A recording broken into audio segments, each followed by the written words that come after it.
భూమధ్య రేఖ పైనే భూమధ్య రేఖ పైన ఇలా ఉంటే దాన్ని జియో స్టేషనరీ ఆర్బిట్స్ అన్నాం. ఈ జియో స్టేషనరీ ఆర్బిట్స్ అన్ని కూడా ఎక్కువ ఎత్తులో ఉంటాయి.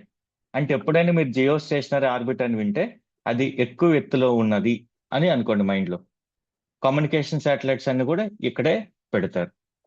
భూమధ్య రేఖకి కొంచెం పక్కన అటు ఇటుగా ఉంటే ఎత్తులో దాన్ని జియో సింక్రనస్ అంటారు.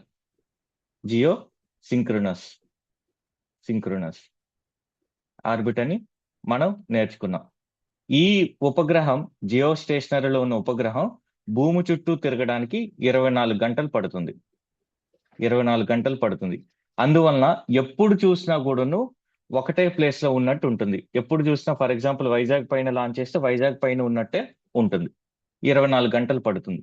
ఎంత ఎత్తులో ఉంటుంది? 36,000 కిలోమీటర్లు ఎత్తులో ఉంటుంది. 36,000 కిలోమీటర్ల ఎత్తులో ఉంటుంది. అదే పోలార్ చుట్టూ ఇలా తిరిగేది తక్కువ ఎత్తులో ఉంటుంది కాబట్టి ఎక్కువ స్పీడ్ గా తిరుగుతుందని మనం చెప్పుకున్నాం. ఫర్ ఎగ్జాంపుల్ 90 నిమిషాల్లో తిరుగుతుంది. 90 నిమిషాల్లో తిరుగుతుంది. అందువలన ఎక్కువ సార్లు భూమి చుట్టూ తిరిగి ఎక్కువ ఫోటోలు తీయగలుగుతుంది. పోలార్ ఆర్బిట్ లో ఉన్నది. పోలార్ ఆర్బిట్ అంటే లో ఎర్త్ ఆర్బిట్ అని మనం చూసుకున్నాం. ఇంకొక టైప్ ఏంటంటే కొంచెం పోల్స్ కి దగ్గరలోనే సన్నను బేస్ చేసుకొని ఉంటే దాన్ని సన్ సింక్రోనస్ ఆర్బిట్ అని అన్నారు. అది కూడా లో ఎర్త్ ఆర్బిట్ లోనే ఉంటుంది. సన్ సింక్రోనస్ అంటే ఈ ఆర్బిట్ లో తిరిగితే ఫర్ ఎగ్జాంపుల్ వైజాగ్ పైకి ఈ రోజు 9 గంటలకి ఆ శాటిలైట్ వస్తే రేపు కూడా కరెక్ట్ గా 9 గంటలకు ఆ శాటిలైట్ వస్తుంది. అది సన్ సింక్రోనస్. సో మీరు మాటి మాటికి న్యూస్ పేపర్ లో కానీ ఎక్కడైనా వినే పేర్లు లో earth orbit, medium earth, high earth orbit, లేదా జియో స్టేషనరీ, జియో సింక్రోనస్, లేదా పోలార్ ఎర్త్ ఆర్బిట్, లేదా సన్ సింక్రోనస్ ఆర్బిట్. సో ఇప్పుడు ఎప్పుడు ఈ పదాలు విన్నా కూడాను మీరు క్లియర్ గా అర్థం చేసుకోగలగాలి. లేదంటే ఊరికనే బట్టి కొట్టడం అవుతుంది. ఇప్పుడు ఈరోజు క్లాస్ లోకి వెళ్దాం. ఇది చూడండి, పోలార్ ఎర్త్ ఆర్బిట్ నిన్న క్లాస్ లో కూడా ఇలా తిరుగుతుంది. సో దగ్గరలో తిరుగుతుంది. నేను ఇంతకు ముందు చెప్పాను, ఆర్బిట్ మనకు దగ్గరలో ఉంటే ఎక్కువ గురుత్వాకర్షణ శక్తి ఉంటుంది. ఆ గురుత్వాకర్షణ శక్తిని తప్పించుకోవడానికి స్పీడ్ గా వెళ్ళాలి. అదే ఎత్తులో ఉంటే తక్కువ స్పీడ్ తో వెళ్ళాలి, ఎక్కువ దూరం కవర్ చేయాలి. సో ఇవన్నీ నిన్న కవర్ చేసాం. ఈ రోజు లాంచ్ వెహికల్స్ గురించి చూద్దాం. లాంచ్ వెహికల్స్ గురించి చూద్దాం. ఈ ట్రాన్స్ఫర్ ఆర్బిట్స్ గురించి కూడా మనం చెప్పాం. 36,000 కిలోమీటర్లు అంటే మన శాటిలైట్ ని ఎలా లాంచ్ చేస్తున్నాం, మనం ఏదైతే రాకెట్ ని లాంచ్ చేస్తామో అది 36,000 కిలోమీటర్ల దూరం ట్రావెల్ చేయదు. చాలా తెలివిగా మనకు దగ్గరలో ఉన్న దాంట్లో పెట్టి అది జంక్షన్ లో మారుస్తుందని మనం చెప్పాం. లాగ్రేంజ్ పాయింట్స్ గురించి కూడా నేను డిస్కస్ చేసాం. 5 లాగ్రేంజ్ పాయింట్స్ ఉంటాయి. లాగ్రేంజ్ పాయింట్స్ అంటే ఏంటో చెప్పాం. హాలో ఆర్బిట్ అంటే చెప్పాం. హాలో ఆర్బిట్ అంటే ది పాయింట్ చుట్టూన్న ఆర్బిట్, హాలో ఆర్బిట్. ఇక్కడ మనం ఆదిత్య L1 మిషన్ అన్నాం. L1 అంటే లాగ్రేంజ్ పాయింట్ 1. ఇక్కడ జేమ్స్ వెబ్ టెలిస్కోప్ అని చెప్పాం. James Webb telescope James Webb telescope L2 లో ఉంటుందని చెప్పాం. L3, L4, L5 లో ఎక్కువగా మనం వాడట్లేదు. ఇప్పుడు ఇంపార్టెంట్, ఉపగ్రహాన్ని లాంచ్ చేయడానికి వాడే వెహికల్స్, వాహన నౌకలు. తెలుగులో ఏదైనా రకరకాలుగా ఉంటుంది. ఈ లాంచ్ వెహికల్స్ అంటే మన శాటిలైట్ ని, ప్లీజ్ ఎవరో మాట్లాడుతున్నారు, మాట్లాడండి కానీ మ్యూట్ లో పెట్టుకొని మాట్లాడండి.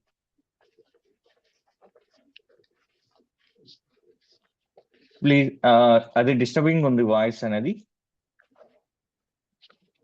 సన్నీ గారు మీరు అనుకుంటా. ఏం లేదు, ఫ్లో బ్రేక్ అవుతుంది, చెప్పాల్సిన పాయింట్ మిస్ అయిపోతుంది.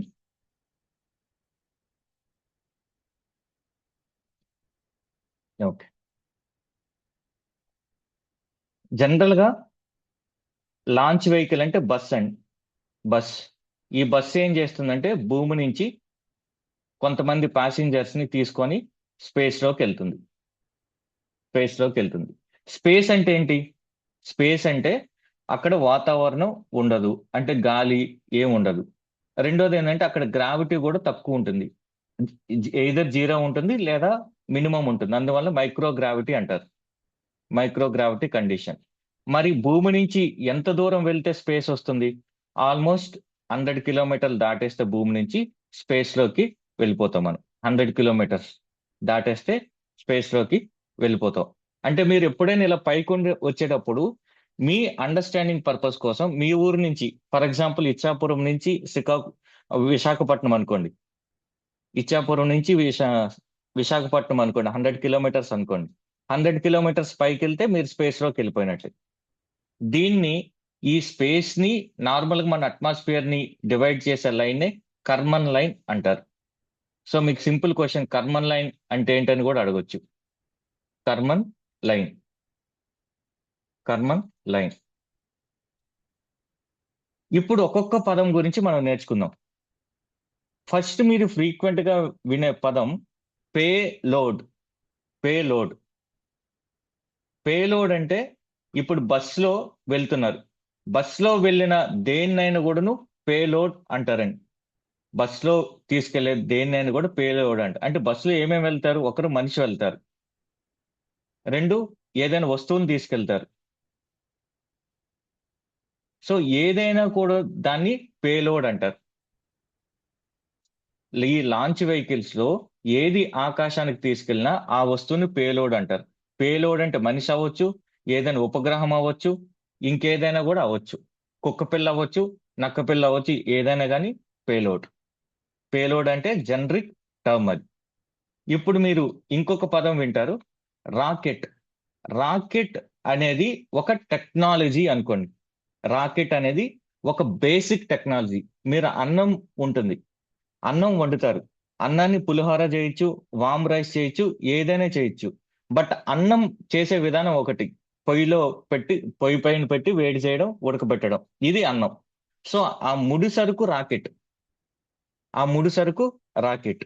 ఆ రాకెట్ లో ఏదైనా పేలోడ్ ని పెట్టి, అంటే శాటిలైట్ ని పెట్టి స్పేస్ లోకి తీసుకెళ్తే space launch vehicle. Launch vehicle అంటారు. అదే రాకెట్ కి పైన బాంబు పెట్టి అమెరికా మీద, ఇజ్రాయెల్ మీద పడేస్తే దాన్ని మిసైల్ అంటారు. సింపుల్ గా బేసిక్ థింగ్ ఒకటే. థింగ్ ఒకటే. సో బేసిక్ ఇంజిన్ ఒకటే. ఆ ఇంజిన్ పైన మీరు బస్ వేస్తారా, లారీ వేస్తారా, ట్రాక్టర్ వేస్తారా అనేది సెకండరీ. బట్ ఆ ఇంజిన్ అనేది రాకెట్ అనుకోండి. రాకెట్ అనుకోండి. ఈ రాకెట్ అనేది న్యూటన్ మూడో నియమంతో పనిచేస్తుంది. న్యూటన్ మూడో నియమంతో పనిచేస్తుంది. మూడో నియమం ఏం చెప్తుంది? ప్రతి చర్యకి దానికి ఆపోజిట్ ఈక్వలెంట్ రియాక్షన్ ఉంటుంది. వ్యతిరేక సమాన చర్య ఉంటుంది. ప్రతి చర్యకి ప్రతిచర్య ఉంటుంది. చర్యకి ప్రతిచర్య ఉంటుంది. అది న్యూటన్స్ లా. అంటే ఏం లేదు, రాకెట్ ఎలా పనిచేస్తుందంటే, రాకెట్ ఎలా పనిచేస్తుందంటే ఇలా గాలి వస్తుంది, మన ఫ్యూయల్ ఉంటుంది, వచ్చి దీన్ని మండిస్తారు. మండిస్తుంటే మండిస్తుంటే మిగతా ఎగ్జాస్ట్ అంటారు. ఎగ్జాస్ట్ అంటే వచ్చేసిన గాలి. ఆ గాలి కిందకి ఫోర్స్ తో వస్తుంటే, కిందకు వస్తుంటే రాకెట్ పైకి వెళ్ళిపోతుంది. అందుకని మీకు మంటలు కింద నుంచి వచ్చినట్టు అనిపిస్తాయి చూడండి. సో ఆ మంటలు అవన్నీ కిందకు, ఆ గాలి అవన్నీ కూడా కిందకు వస్తుంటే ఫోర్స్ ఆపోజిట్ డైరెక్షన్ లో పనిచేయడం వల్ల రాకెట్ పైకి వెళ్ళిపోతుంది. రాకెట్ పనిచేసేది ఇంతే. ఇంకోటి గుర్తుపెట్టుకోండి, ఏదైనా ఇంధనం మండాలంటే ఆక్సిజన్ కావాలి. ఏదైనా ఇంధనం మండాలంటే ఆక్సిజన్ కావాలి, లేదంటే మండదు. మన స్కూల్లో నేర్చుకున్న సింపుల్ థింగ్. దాన్నే ఫ్యాన్సీ పదం ఆక్సిడైజర్ అంటారు. ఏదైనా ఇంధనం మండాలంటే ఆక్సిజన్. ఇప్పుడు పెట్రోల్ ఉంది, పెట్రోల్లో మీరు మంట పెడుతున్నారు అంటే మీకు తెలియకుండా మన చుట్టుపక్కల ఆక్సిజన్ ఉంది కాబట్టి మంట వెలుగుతుంది, లేకపోతే వెలగదు. సో ఆక్సిజన్ ఉంటేనే మండుతుంది. దానికి ఆక్సిజన్ మీరు బయట నుంచి తీసుకొస్తారా, లేదా ఒక క్యాన్ లో ఇస్తారా అనేది సెకండరీ. సో రాకెట్ ఎలా పనిచేస్తుంది? న్యూటన్ మూడో సూత్రం ప్రకారం ప్రతి చర్యకి ఆపోజిట్ రియాక్షన్ అనేది ఉంటుంది. ఆ రాకెట్ ని శాటిలైట్ ప్రయోగించడానికి వాడితే దాన్ని లాంచ్ వెహికల్ అంటారు. ఫర్ ఎగ్జాంపుల్ మన ఇండియాలో ఉన్నవి పిఎస్ఎల్వి, ఈ వీటి గురించి డీటెయిల్ డిస్కషన్ ఉంటుంది. జిఎస్ఎల్వి, అలానే టెస్లా. మన ఇలాన్ మాస్క్ ఉన్నాడు కదా, వాళ్ళ కంపెనీ పేరు space X. Ilan mask the Twitter, Twitter ని ఇప్పుడు ఎక్స్ అంటారు. దానికి ఉన్న పెద్ద rocket Falcon. Falcon. GSLV Baahubali అయితే ఆ బాహుబలికి బాబు ఫాల్కన్ 9 అంత పవర్ఫుల్ ఇది. దీని గురించి చూద్దాం. ఫాల్కన్ 9. సో మీకు గ్రూప్ 2 లో క్వశ్చన్, ఫాల్కన్ 9 ఏ కంపెనీకి చెందింది లేదా ఏ ఆర్గనైజేషన్ సంబంధించింది? A ISRO, B NASA, C European space agency, D SpaceX. మనం కాన్ఫిడెంట్ గా ఫాల్కన్ అంటే అమెరికా ఉంది కాబట్టి నాసాని పెడతాం. పేపర్ ఈజీగా వచ్చిందని బయటకు వచ్చి చెప్తాం, చూస్తే మెరిట్ లిస్ట్ లో మనం ఉండం. నెక్స్ట్ మిసైల్ అంటే సేమ్ రాకెట్ ఇంజిన్ టెక్నాలజీ వాడుతుంది, కాకపోతే అందులో వెపన్ ని తీసుకెళ్తారు. దాన్ని వార్ హెడ్ అంటారు. ఇందాక పేలోడ్ అని మనం లాంచ్ వెహికల్స్ ఎలా అయితే ఉన్నామో, శాటిలైట్ లాంచ్ వెహికల్స్ ఏదైతే ఉన్నామో, వెపన్ ని పెడితే దాన్ని వార్ హెడ్ అంటారు. ఆ వార్ హెడ్ అనేది నార్మల్ బాంబ్ అవ్వచ్చు, న్యూక్లియర్ బాంబ్ అవ్వచ్చు, ఏదైనా కూడా అవ్వచ్చు. మిసైల్స్ గురించి కూడా ఇన్ డెప్త్ మనం నేర్చుకుంటాం. మిసైల్స్ ని భూమి మీద నుంచి వదిలారనుకోండి, దాన్ని మిసైల్ అంటారు. అదే నీటిలో నుంచి వదిలారనుకోండి, దాన్ని టార్పిడో అంటారు. టార్పిడో అంటే నీటిలో ఉన్న మిసైల్ అనుకోండి. టార్పిడో అంటే నీటిలో ఉన్న మిసైల్. ఎప్పుడైనా పదం టార్పిడో అని వస్తే నీటిలో ఉన్న missile. For example torpedo, Varunastra. Same Agni ఇలాంటి వాడిని టెక్నాలజీ వాడతారు, కాకపోతే కొంచెం నీటిలో ట్రావెల్ చేయడానికి మారుస్తారు. అర్థమైంది? 4 పదాలు. రాకెట్ అంటే ఏంటి, లాంచ్ వెహికల్ అంటే ఏంటి, మిసైల్ అంటే ఏంటి, టార్పిడో అంటే ఏంటి, పేలోడ్ అంటే ఏంటి. పేలోడ్ అంటే ఏదైనా కావచ్చు, శాటిలైట్ కావచ్చు, ఏదైనా కావచ్చు. ఇప్పుడు ఇంకొన్ని పదాలు ఈ శాటిలైట్ కి సంబంధించి పదాలు నేర్చుకుందాం. ప్రొపల్షన్. ప్రొపల్షన్ అంటే చోదక శక్తి. ఒక రాకెట్ ముందుకెళ్ళాలి అంటే దేని వల్ల ఎనర్జీ వస్తుంది? Newton third law. సో క్వశ్చనే రావచ్చు, రాకెట్ ఏ సూత్రం పైన పనిచేస్తుందని. Newton third law. ఆల్రెడీ మనం డిస్కస్ చేసాం. ఇది రాకెట్ అనుకోండి సింపుల్ గా. ఈ రాకెట్ లో ఇంధనం ఉంటుంది. ఇంధనం మండాలంటే ఆక్సిజన్ వస్తుంది. ఆ మండిన ఇంధనం పొగని రిలీజ్ చేస్తుంది. పొగ అనకుండా గ్యాస్ అనాలి. దీన్నే ఫ్యాన్సీ పదం ఎగ్జాస్ట్. అందుకని మన బాత్రూంలో ఉండే ఫ్యాన్స్ ని ఎగ్జాస్ట్ ఫ్యాన్ అంటారు. లోపల ఉన్నది బయటికి పంపిస్తుంటుంది, ఎగ్జాస్ట్ ఫ్యాన్ అంటారు. సో ఇలా చేయడం వలన ఇది బయటకు వచ్చినప్పుడు ఆపోజిట్ లో ఒక ఫోర్స్ పనిచేస్తుంది. ఆ ఫోర్స్ రాకెట్ ని పైకి లేపుతుంది. దాన్నే మీరు అప్పుడప్పుడు నేర్చుకున్న పదం థ్రస్ట్ అంటారు. ప్రేరణా శక్తి. ఫోర్స్ అన్నా థ్రస్ట్ అన్నా ఒకటే. మనకి ఏది కూడా సింపుల్ గా చెప్తే నచ్చదు కాబట్టి కాంప్లెక్స్ పదాలు వాడుతాం.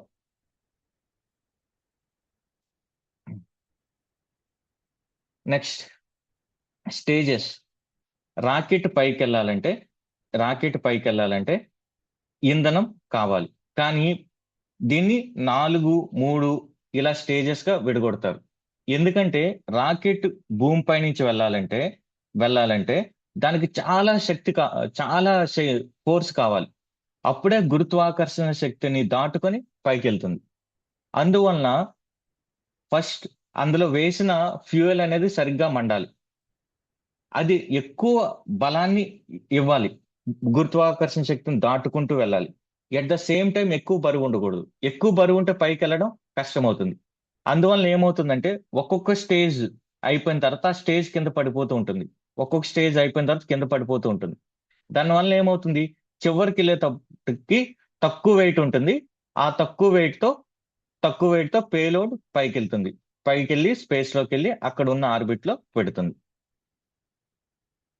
సో ఇలా ఒక్కొక్క స్టేజ్ కూడాను మండి పడిపోతూ ఉంటుంది. చివరికి వెళ్ళేటప్పటికి చివరి స్టేజ్ మిగులుతుంది. ఆ చివరి స్టేజ్ లో నుంచి వెళ్ళిన పేలోడ్ ఆర్బిట్ లో ఉంటుంది. ఇక్కడ పేలోడ్ అంటే శాటిలైట్. మీకు ఆ పదం అలవాటు అవ్వాలని నేను మాటిమాటికి వాడుతున్నాను, పేలోడ్ అనే పదం. శాటిలైట్ అనుకోండి, మనిషి అనుకోండి, ఏదైనా ఎక్స్పెరిమెంట్ చేసే కిట్ అనుకోండి, ఏదైనా కూడా ఇలా ఆర్బిట్ లోకి వెళ్తుంది. సో దీన్ని ఒక్కొక్క స్టేజ్ గా విడగొడతారు. ఇన్ జనరల్ గా ఘన ఇంధనం, ఘన ఇంధనం అంటే సాలిడ్ ఫ్యూయల్ ని కింద స్టేజ్ లో పెడతారు. ఎందుకంటే ఘన ఇంధనం అనేది ఎక్కువ బరువు ఉంటుంది కాబట్టి. ఎక్కువ బరువు పెట్టారంటే ఎక్కువ బరువు పెట్టారంటే ఎక్కువ బరువు ఎక్కువ దూరం మొయ్యాలి, ఎక్కువ బరువు మొయ్యాలి. అందువల్ల ఘన ఇంధనాన్ని ఎక్కువ ఇక్కడ పెడతారు. ఎక్కువ ఏ స్టేజ్ లో పెడతారు? కింద స్టేజ్ లో పెడతారు. పై స్టేజ్ లో కూడా ఒక దగ్గర ఉంది, అదేంటో కూడా నేను చెప్తాను. బట్ ఇన్ జనరల్ గా సాలిడ్ ఫ్యూయల్ ని, ఘన ఇంధనాన్ని కింద స్టేజ్ లో పెడతారు. ఎందుకంటే ఎక్కువ బరువు ఉంటుంది కాబట్టి ఫస్టే మండి కింద పడిపోద్ది. రెండోది ఏంటంటే ఘనం ఎక్కువ కూడాను ఎక్కువ థ్రస్ట్ ఇస్తుంది, ఎక్కువ ఫోర్స్ ని ఇస్తుంది. ఆ ఫోర్స్ వచ్చినప్పుడే భూమి గురుత్వాకర్షణ శక్తిని దాటి ఇనిషియల్ గా వెళ్ళగలదు, ఎందుకంటే కింద ఎక్కువ గురుత్వాకర్షణ శక్తి ఉంటుంది కాబట్టి. అలా మనకున్న రెండు ఫేమస్ బస్సులు, ఒకటి పిఎస్ఎల్వి బస్, రెండు జిఎస్ఎల్వి బస్. పిఎస్ఎల్వి అనేది తక్కువ దూరాలకు వెళ్ళే ప్యాసింజర్ అనుకోండి, ప్యాసింజర్ బస్ అనుకోండి. జిఎస్ఎల్వి అనేది ఎక్కువ దూరాలకు వెళ్ళే ఎక్స్ప్రెస్ బస్. పిఎస్ఎల్వి తక్కువ దూరంకి వెళ్ళే ప్యాసింజర్ బస్, జిఎస్ఎల్వి అనేది ఎక్కువ దూరంకి వెళ్ళే ఎక్స్ప్రెస్ బస్. పిఎస్ఎల్విలో 4 స్టేజెస్ ఉంటాయి, జిఎస్ఎల్విలో 3 స్టేజెస్ ఉంటాయి. జిఎస్ఎల్వి అంటే అడ్వాన్స్డ్ థింగ్, పిఎస్ఎల్వి పైన అడ్వాన్స్డ్. జిఎస్ఎల్విలో 4 స్టేజ్లు ఉంటాయి, 4 స్టేజ్లు. పిఎస్ఎల్వి 4 స్టేజ్లు, జిఎస్ఎల్విలో 3 స్టేజ్లు. సింపుల్ క్వశ్చన్, పిఎస్ఎల్విలో ఎన్ని స్టేజ్లు? 4. జిఎస్ఎల్విలో ఎన్ని? 3. పిఎస్ఎల్వి అనేది తక్కువ దూరానికి వెళ్ళే ప్యాసింజర్ బస్. తక్కువ దూరం అంటే లో ఎర్త్ ఆర్బిట్ అలా వెళ్తుంది. అదే జిఎస్ఎల్విని ఎప్పుడు వాడతారు అంటే ఎక్కువ దూరం పంపించడానికి, జియో స్టేషనరీ ఆర్బిట్స్ పంపించడానికి, లేదా ఎక్కువ బరువుని తక్కువ దూరంకి పంపించడానికి వాడతారు. ఎక్కువ బరువుని తక్కువ దూరం పంపించడానికి వాడతారు.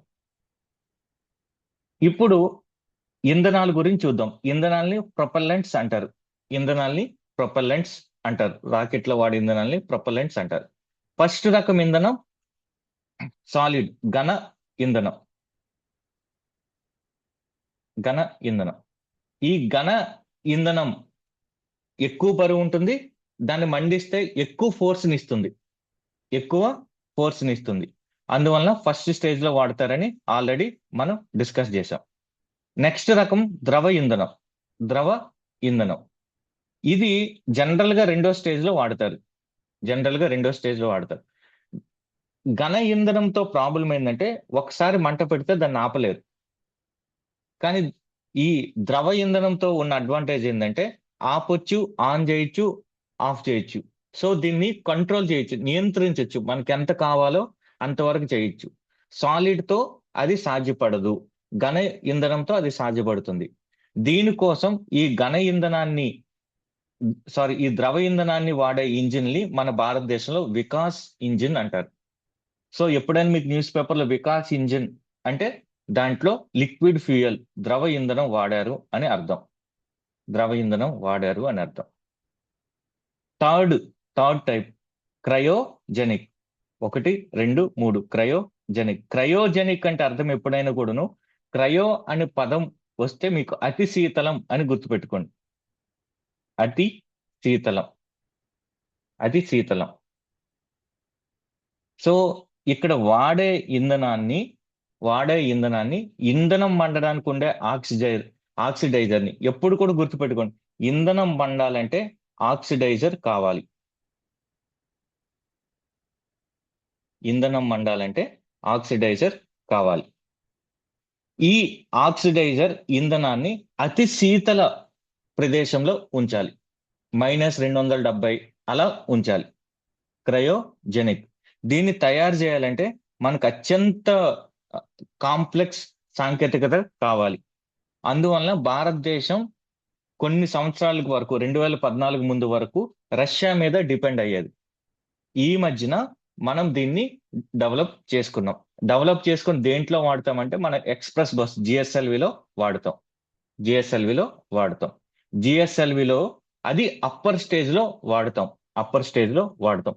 శాటిలైట్ ని కరెక్ట్ గా ఆర్బిట్ లో పెట్టడానికి ఈ స్టేజ్ ని అక్కడ వాడతాం. ఎందుకంటే highly efficient cryogenic. Solid, liquid, cryogenic. Solid, liquid, cryogenic. ఇప్పుడు పిఎస్ఎల్విలో ఎలా ఉంటుందంటే ఇది బట్టి కొట్టండి ఈ ఆర్డర్ని. 4 స్టేజ్లు కదా. సాలిడ్ ఘన ఇంధనం, నెక్స్ట్ లిక్విడ్ ద్రవ ఇంధనం, next solid, liquid. So alternative గా ఉంటుంది. పిఎస్ఎల్వి. ఇంకా మీరు మర్చిపోతున్నారు అనుకోండి, పిఎస్ఎల్విలో ఈ ఎస్ఎల్ గుర్తుపెట్టుకోండి. సాలిడ్ లిక్విడ్ ఆల్టర్నేటివ్ గా వాడతారు 4 స్టేజెస్.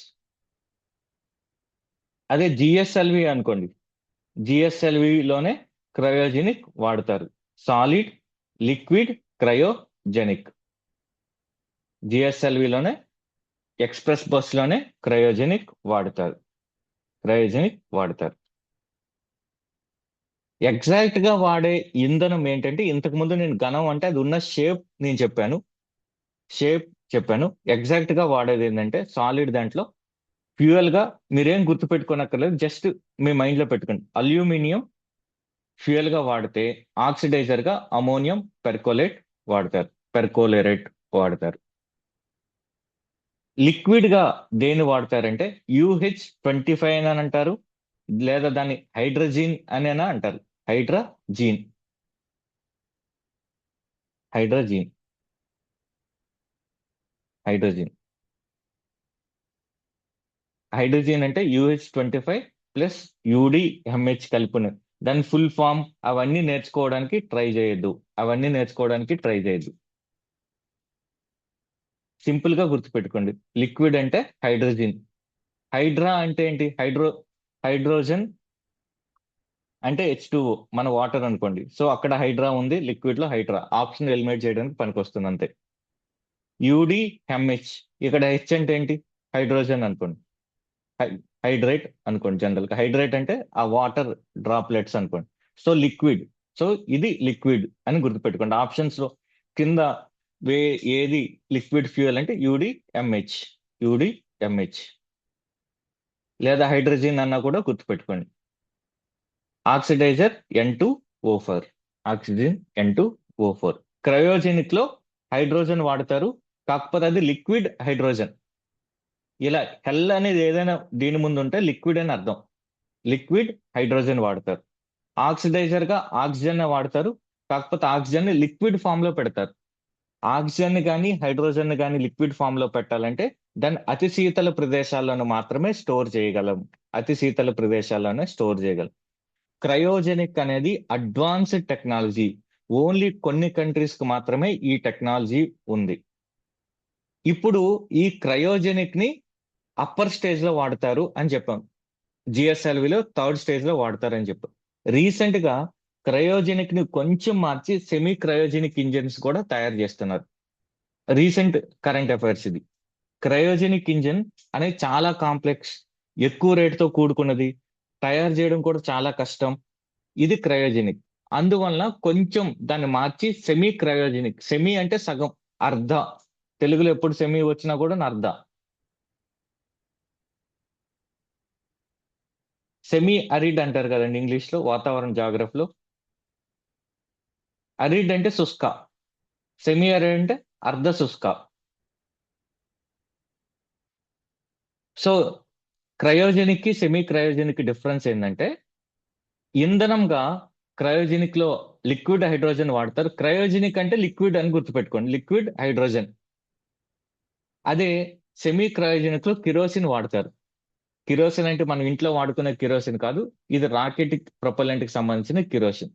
బట్ సింపుల్ గా కిరోసిన్ వాడతారు. ఆక్సిడైజర్ సేమ్, ఆక్సిజన్ ని లిక్విడ్ ఫామ్ లో పెడతారు. అన్నిటికన్నా క్రయోజెనిక్ ఇంజిన్ లో ఇబ్బంది ఏంటంటే, అతి శీతల వాతావరణం క్రియేట్ చేయడం, -270 అలా క్రియేట్ చేయడం చాలా చాలా కష్టం. కానీ దీనికి సెమీ క్రయోజెనిక్ కి అంత శీతల టెంపరేచర్ అక్కర్లేదు. ఎఫిషియన్సీ అనేది చాలా ఎక్కువ ఉంటుంది క్రయోజెనిక్ కి. ఆబ్వియస్ గా సెమీ క్రయోజెనిక్ లో అంత ఎక్కువ ఉండదు. ఇంకోటి మోస్ట్ ఇంపార్టెంట్ ఏంటంటే, క్రయోజెనిక్ ని జిఎస్ఎల్విలో అప్పర్ స్టేజ్ లో వాడతారు, థర్డ్ స్టేజ్ లో వాడతారు. సెమీ క్రయోజెనిక్ ని కింద స్టేజ్ లో వాడతారు. ఇక ఫ్యూచర్ రాకెట్స్ లో దీని సెమీ క్రయోజెనిక్ ని వాడతారు. ఇంక ఇది ఎక్స్పెరిమెంట్ స్టేజ్ లోనే ఉంది.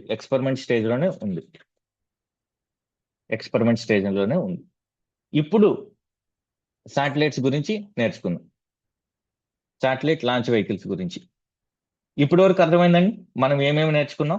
శాటిలైట్ లాంచ్ వెహికల్స్ గురించి నేర్చుకున్నాం. పేలోడ్ అంటే చెప్తాం, రాకెట్ అంటే చెప్పాం, మిసైల్ చెప్పాం, టార్పిడో చెప్పాం.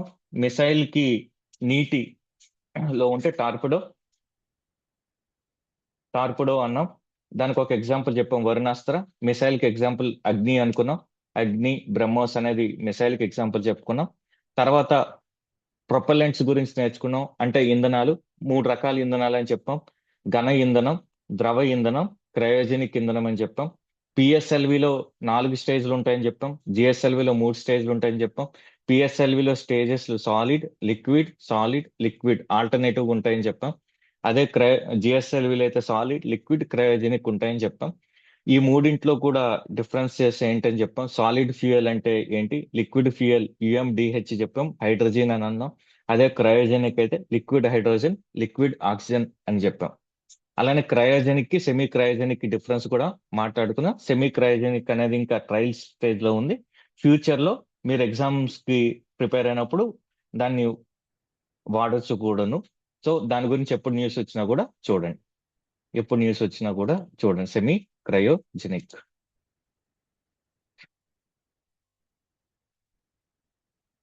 ఇప్పుడు శాటిలైట్ వెహికల్స్ ఇంజిన్స్ గురించి నేర్చుకుందాం. మనం మీకు ఒక బేసిక్ డౌట్ రావాలి. ఇప్పుడు శాటిలైట్ అనేది ఎక్కడికి వెళ్తున్నానా, నేను స్పేస్ లోకి వెళ్తున్నాను. స్పేస్ లోకి వెళ్తున్నప్పుడు స్పేస్ లో ఆక్సిజన్ ఉండదు. మరి నేను ఇందాక రాకెట్ ఇంజిన్లో ఏం చెప్పాను? రాకెట్ ఇంజిన్ ఇంధనం మండాలంటే ఆక్సిజన్ కావాలి. ఏది మండాలన్నా కూడా ఆక్సిజన్ కావాలి. మరి స్పేస్ లో ఆక్సిజన్ ఉండదు కదా. ఏం చేస్తారంటే మనం లాంచ్ చేసిన రాకెట్ లోనే ఆ లాంచ్ వెహికల్ లోనే రెండు ప్యాక్ చేసేస్తారు. అన్నం కర్రీ ప్యాక్ చేసినట్టు, అన్నం కర్రీ రెండు మన బాక్స్ లో అమ్మా నాన్న చిన్నప్పుడు పెట్టినట్టు బోత్ ఇంధనము, ఆక్సిడైజర్ రెండు పెట్టేస్తారు. అందువల్ల రాకెట్ ఎక్కువ బరువు అయిపోద్ది. ఏదైతే లాంచ్ వెహికల్ ఉంటుందో శాటిలైట్ లాంచ్ వెహికల్, అది ఎక్కువ బరువు అయిపోద్ది. ఎందుకంటే రెండు ఉంటాయి దాంట్లో. ఒకటి ఇంధనం ఉంటుంది, రెండు ఆక్సిడైజర్ కూడా ఉంటుంది. అందుకని క్రయోజనిక్ ఇంజిన్ లో చూడండి రెండు పెడతారు. హైడ్రోజన్ పెడతారు, లిక్విడ్ హైడ్రోజన్ పెడతారు, లిక్విడ్ ఆక్సిజన్ పెడతారు. రెండు కలుపుకొని పనిచేస్తాయి. సో లాంచ్ వెహికల్స్ లో, శాటిలైట్ లాంచ్ వెహికల్స్ లో ఆక్సిజన్ అనేది బయట నుంచి రాదు, లోపలే ప్యాక్ చేస్తారు. ఎందుకు ప్యాక్ చేస్తారంటే స్పేస్ లోకి వెళ్ళినప్పుడు ఆక్సిజన్ ఉండదు కాబట్టి. అదే అదే మీరు విమానం తీసుకోండి. విమానంలో వాడే ఇంజిన్స్ ని జెట్ ఇంజిన్స్ అంటారు. విమానంలో వాడే ఇంజిన్స్ ని జెట్ ఇంజిన్స్ వాడతారు. ఇక్కడ కూడా సేమ్ కాన్సెప్ట్. ఇంధనం ఉంటుంది, ఆ ఇంధనాన్ని ఆక్సిజన్ సహాయంతో మండిస్తారు. మండించినప్పుడు పొగ వస్తుంది, పొగకి ముందుకెళ్తుంది. అది ఇంజన్ జెట్ ఇంజన్. ఇది ఎందుకు చెప్తున్నా అంటే రీసెంట్ గా న్యూస్ లో ఉన్నాయి జెట్ ఇంజన్. ఈ కాన్సెప్ట్ చెప్తే గానీ ఆ ఎక్స్పెరిమెంట్ మీరు న్యూస్ లో వచ్చినప్పుడు చదవరు. మనకి ఇంపార్టెన్స్ తెలిసినప్పుడే ఇది కరెంట్ అఫైర్స్ అని గుర్తుపెట్టుకుంటాం, లేకపోతే ఊరికనే బట్టి కొడతాం. సో సింపుల్, జెట్ ఇంజన్ ఎలా పనిచేస్తుంది? ఇందాక చెప్పిన రాకెట్ ఇంజన్ కాన్సెప్టే. గాలి వస్తుంది, ఆల్రెడీ ఫ్యూల్ ఉంటుంది, ఇది మండుతుంది, ఇలా ఎగ్జాస్ట్ అవుతుంది. ఇందాక చెప్పాము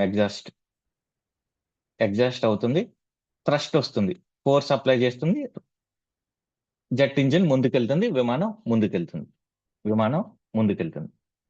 కానీ ఇదంతా సింపుల్ గా జరగదు. గాలి వచ్చిన తర్వాత దీంట్లో కంప్రెసర్ ఉంటుంది. ఆ కంప్రెసర్ ఏం చేస్తుందంటే, ఇంత గాలి వచ్చింది అనుకోండి, తక్కువగా కంప్రెస్ చేస్తుంది, పీల్చి పిప్పి చేసినట్టు కంప్రెస్ చేస్తుంది. కంప్రెస్ చేసి ఇక్కడ టర్బైన్స్ ఉంటాయి, ఆ టర్బైన్ ని తిప్పుతుంది, తిప్పి మిగతా ఇంధనాన్ని మండించి అప్పుడు వెళ్ళిపోతుంది. సో ఇక్కడ ఇంపార్టెంట్ కాన్సెప్ట్ ఏంటంటే కంప్రెసర్. గాలిని కంప్రెస్ చేయాలి, అది చాలా కష్టమైనది. జెట్ ఇంజిన్ లో ఇక్కడ ఇబ్బంది ఏమొచ్చింది? గాలిని కంప్రెస్ చేయాలంటే కంప్రెసర్ కి సంబంధించిన ఎక్విప్మెంట్ అంత ఉండాలి. ఎప్పుడైతే ఎక్విప్మెంట్ ఉందో బరువు ఎక్కువైపోద్ది. బరువు ఎక్కువైనప్పుడు పైన వెళ్ళినప్పుడు అంత స్పీడ్కి వెళ్ళలేదు. దానికి సొల్యూషన్ ఏం తీసుకొచ్చారంటే జెట్ ఇంజిన్ కి రాముడిని కలిపారు, రామ్ జెట్ అయ్యారు. Jet engine plus Ram jet, jet engine Ram jet, jet కి రామ్ జెట్ ని కలిపారు. దీనికి ఏం చేస్తారంటే నార్మల్ గా మీకు ఫ్లైట్ స్టార్ట్ అయింది అనుకోండి, ఫ్లైట్ స్టార్ట్ అయినప్పుడు ఇంజిన్ ఆన్ చేస్తాడు పైలట్. ఇంజిన్ పైలట్ ఆన్ చేసిన వెంటనే ఈ కంప్రెసర్ స్టార్ట్ చేస్తుంది. అందుకని మీరు ఫ్లైట్ ఎక్కినప్పుడు ఇలా వింగ్స్ కింద ఇలా ఉంటాయి చూడండి, సర్కిల్లో రొటేట్ అవుతూ, అక్కడి నుంచి కంప్రెసర్ స్టార్ట్ అవుద్ది. అవి తిరుగుతూ ఉంటాయి. తిరిగిన వెంటనే ఆక్సిజన్ ని కంప్రెస్ చేసి తక్కువ దీంట్లోకి తీసుకొచ్చి అప్పుడు ఫ్యూయల్ తో మండించి ఎనర్జీ వస్తుంది, ఫ్లైట్ ముందుకెళ్ళిపోద్ది. అది ఇది. సో ఎక్విప్మెంట్ అంతా కూడా పెద్దది అందుకనే ఫ్లైట్ కి. అదే మీరు ఫైటర్ జెట్లు అవి తీసుకోండి, ఫైటర్ జెట్లు కానీ మిసైల్స్ కానీ తీసుకోండి, ఏరోప్లేన్ అంత ఉంటాయా? ఉండవు. మరి దీనికి ఏం చేస్తారంటే ఏదైనా ఒకటి స్పీడ్ గా వెళ్ళినప్పుడు దాంట్లో గాలి ఎంటర్ అయింది అనుకోండి, స్పీడ్ గా వెళ్ళిన దాంట్లో గాలి ఎంటర్ అయితే గాలి ఆటోమేటిక్ గా కంప్రెస్ అయిపోద్ది. గాలి ఆటోమేటిక్ గా కంప్రెస్ అయిపోద్ది. సో అలాంటి ఇంజిన్స్ వాడితే దాన్ని రామ్ జెట్ అంటారు. అంటే ఇక్కడ గాలిని కంప్రెస్ చేయడానికి సపరేట్ గా కంప్రెసర్లు ఉండవు, ఆటోమేటిక్ గా గాలి లోపలికి వెళ్ళిపోతూ ఉంటుంది. కానీ ఇక్కడ మీకు ఒక డౌట్ రావాలి, ఇది స్పీడ్కి వెళ్ళాలంటే ముందేం ఉండాలి? నార్మల్ గా జెట్ ఇంజిన్ అనేది ఉండాలి. లేదా ఆ స్పీడ్కి వచ్చిన, ఫర్ ఎగ్జాంపుల్ 300 కిలోమీటర్ల వేగంతో వెళ్ళింది అనుకోండి, అప్పుడే గాలి న్యాచురల్ గా కంప్రెస్ అయింది అనుకోండి. ఆ 300 కిలోమీటర్స్ వేగం వచ్చినంత వరకు నార్మల్ గా పనిచేస్తుంది. ఆ వేగం వచ్చిన తర్వాత గాలి ఆటోమేటిక్ వెళ్ళిపోద్ది, రామ్ జెట్ లా పనిచేస్తుంది.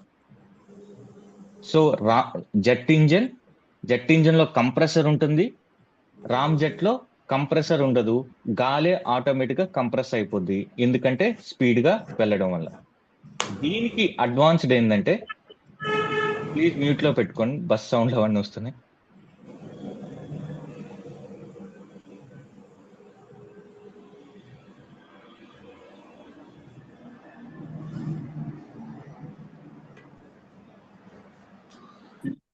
నాకు తెలియట్లేదు ఎవరిది ఆన్ అయిందో, ప్లీజ్ మ్యూట్ లో పెట్టుకోండి.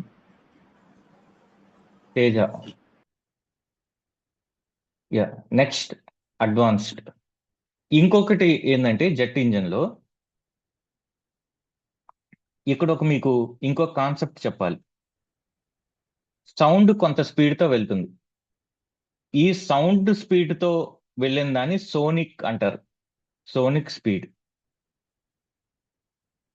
సోనిక్ స్పీడ్ 320 మీటర్/సెకండ్, 320 మీటర్/సెకండ్ అనేది నంబర్ సెకండ్. బట్ సౌండ్ తో ఈక్వలెంట్ గా వెళ్తే దాన్ని సోనిక్ స్పీడ్ అంటారు.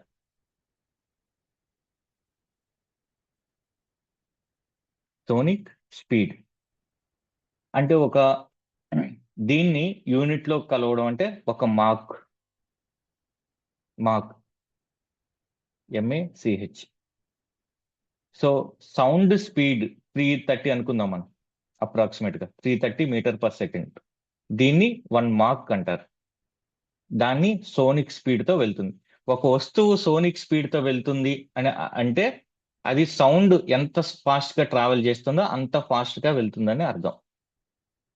అదే సౌండ్ కన్నా తక్కువ స్పీడ్ తో వెళ్ళింది అనుకోండి, తక్కువగా ఉన్నది ఎప్పుడు కూడా సబ్ అని వాడతాం మనం. స్టాండర్డ్ గా ఉంటే, దానికన్నా తక్కువగా ఉంటే sub standard. Sonic, sub sonic అంటే ఒక మాక్ కన్నా తక్కువ స్పీడ్ తో వెళ్తే దాన్ని సబ్ సోనిక్ అంటారు. ఒక మాక్ ఉంటే సోనిక్ స్పీడ్ అంటారు, సౌండ్ స్పీడ్. ఒక మాక్ కన్నా తక్కువగా ఉంటే సబ్ సోనిక్ స్పీడ్ అంటారు. రెండోది. మూడు, అదే సోనిక్ స్పీడ్ కన్నా ఎక్కువ ఉందనుకోండి, ఫర్ ఎగ్జాంపుల్ 125 ఉందనుకోండి మాక్, 125 ఉందనుకోండి మాక్, దాన్ని సూపర్ సోనిక్ అంటారు.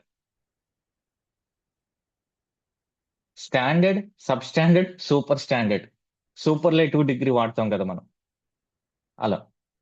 సోనిక్ సౌండ్ స్పీడ్, సోనిక్ కన్నా తక్కువ ఉంటే సబ్ సోనిక్, ఎక్కువ ఉంటే super sonic. Super sonic, super sonic. అదే సూ మాక్ వాల్యూ 5 కన్నా ఎక్కువ ఉంది అనుకోండి, 5 మాక్, 5 మాక్ కన్నా ఎక్కువ ఉంది అనుకోండి, దాన్ని హైపర్ సోనిక్ అంటారు. ఇప్పుడు టెక్నాలజీ ఇది, మిసైల్స్ అవన్నీ కూడాను దేంతో ఏ స్పీడ్ తో వెళ్ళడానికి ట్రై చేస్తున్నారంటే హైపర్ సోనిక్. సో ఇప్పుడు ఎక్స్పెరిమెంట్స్ అన్ని కూడాను మిసైల్స్ ని హైపర్ సోనిక్ స్పీడ్ తో వెళ్ళడానికి ట్రై చేస్తున్నారు. అందువల్ల హైపర్సోనిక్ కి సంబంధించిన ఏ కరెంట్ అఫైర్స్ వచ్చినా కూడా మీకు ఇంపార్టెంట్. ఎందుకంటే ఈ హైపర్సోనిక్ టెక్నాలజీ అనేది కొన్ని దేశాల్లోనే ఉంది, కొన్ని దేశాల్లోనే ఉన్నాయి. అవి ఏంటి అనేది కొన్ని సెకండ్స్ లో చూద్దాం. ఇక్కడి వరకు అర్థమవుతుందని ఏమైనా డౌట్స్ ఉన్నాయా?